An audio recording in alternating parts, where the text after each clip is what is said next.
सण लेक जावयाच्या कौतिकाचा अधिक मासात हा साजरा केला जातो. यंदा मलाही तो सोहळा अगदी मनापासून अनुभवायला मिळाला.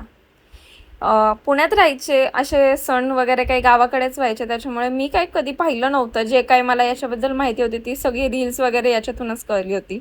पण माझ्या आईला मात्र या सगळ्यांची खूप खूप खूप खूपच जास्त हौस होती. प्रत्येक गोष्ट प्रेमाने आणि मनापासून अगदी बारकाईने करण्याची तिची सवय. तयारीचा बराचसा भाग तिने आधीच उरकून ठेवला होता. तसं नंतर तिच्या मैत्रिणींनी आणि मावशांनी सगळ्यांनी थोडीशी मदत केलीच, पण आईनेच सगळा या पाया रचून ठेवलेला होता. हे जे सगळं डेकोरेशन आहे ते मी आणि माझ्या मैत्रिणींनी केलं, कारण मी एक दिवस आधीच राहायला आले होते. त्यानंतर दुसऱ्या दिवशी माझ्या सासरकडचे आदू, सासूबाई, सासऱ्यांना काही यायला जमलं नाही. दीर, जाव आणि माझी एक छोटी नणंद या सगळेसुद्धा आले होते. नंतर आमचं मस्तपैकी जंगी स्वागत झालं. आम्ही पण परत घराच्या बाहेर गेलो आणि परत आत आलो. नंतर मम्मी पप्पांनी आमचे पाय धुतले, कारण आज आम्ही लक्ष्मी आणि नारायण आहोत म्हणून मला खूप जास्त वेगळंच वाटत होतं.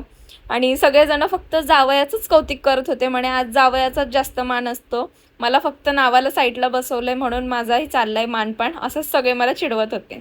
मग नंतर मम्मीनी अनिला चैन बनवली होती आणि माझ्यासाठी एक अंगठी आणि जोडवी. त्यानंतर मावशांनी पण माझी ओटी वगैरे भरली आणि त्यांनीसुद्धा जावयाचा मान केला. मावशा, माम्या त्यांनीसुद्धा खूप छान छान गिफ्ट्स दिले होते.